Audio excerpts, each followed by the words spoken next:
Hoy vamos a desgranar un caso de estudio que es, de verdad, un ejemplo perfecto del poder del design thinking. La historia arranca con una pregunta que da que pensar. ¿Puede una máquina diseñada para salvar vidas ser a la vez un monstruo? Pues para miles de niños, una resonancia magnética era exactamente eso. Pero vamos a ver cómo la empatía y, sobre todo, un cambio de perspectiva convirtieron una experiencia aterradora en una aventura que nadie quería perderse. Bueno, para entender esto hay que ponerse en situación. Todo empieza con Doug Dietz, un diseñador de G Healthcare, un crack en lo suyo. Un día está en un hospital y ve a una niña pequeñita, llorando a lágrima viva, aterrorizada antes de entrar a usar una de sus máquinas. Y en ese preciso instante se da cuenta de algo que le rompe por dentro. Su diseño, tan premiado y tan avanzado, era para esa niña un auténtico monstruo. Y ojo, que ese monstruo no era solo una cosa de niños. Tenía consecuencias muy reales y muy serias. El problema iba muchísimo más allá de la ingeniería o del diseño industrial. Es que los datos serán para echarse a temblar. Fijaos, hasta un 80% de los niños tenían que ser sedados, con los riesgos que eso implica. La ansiedad hacía que se movieran, claro, así que había que repetir los escáneres una y otra vez. Y eso significa costes, retrasos en los diagnósticos, era un círculo vicioso de miedo, de ineficiencia y, por supuesto, de un sufrimiento enorme para las familias. Ante este desastre, el equipo de Dietz hizo lo que tenía que hacer: aplicar el primer mandamiento del design thinking, la empatía. En vez de buscar una solución técnica en un despacho, decidieron ir a la raíz, a sentir el problema en sus propias carnes. ¿Y esto? Esto es fundamental. No se trataba de analizar datos fríos, se trataba de sumergirse, de meterse hasta el cuello en la experiencia, de ponerse en los zapatos de los niños, claro, pero también de los padres, de los técnicos, de todos los que vivían ese drama a diario. Escucharon a todo el mundo, a los niños, que les contaban que los ruidos de la máquina sonaban como un monstruo gritando. A los padres, que se sentían totalmente impotentes. A los técnicos de radiología, frustrados. Pero es que además se salieron de la caja.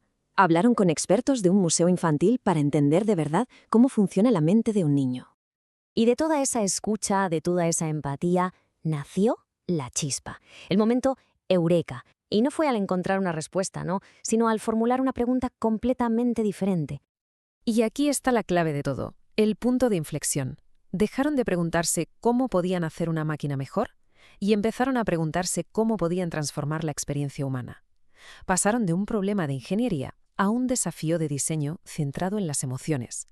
El cambio es brutal. Y claro, cuando haces la pregunta correcta, de repente se abre un mundo nuevo de posibilidades. ¿Y si la máquina es una nave espacial? ¿Y si el niño es un pirata en busca de un tesoro? Las ideas empezaron a llover, todas con un objetivo común: convertir el miedo en un juego. Todas esas ideas estaban muy bien en la pizarra, pero ahora tocaba lo más difícil: llevarlas a la realidad.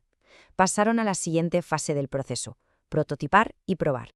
El primer prototipo fue la aventura pirata. Con 4 cosas, literalmente transformaron la sala. El suelo era el océano, la máquina era una barca y el procedimiento era una misión. Fijaos en el cambio de lenguaje. En vez de un "no te muevas" autoritario, ahora era un "cuidado, no asustes a los peces". Lo cambia absolutamente todo. Y la validación, la prueba definitiva de que aquello funcionaba, no llegó en un informe con métricas, no.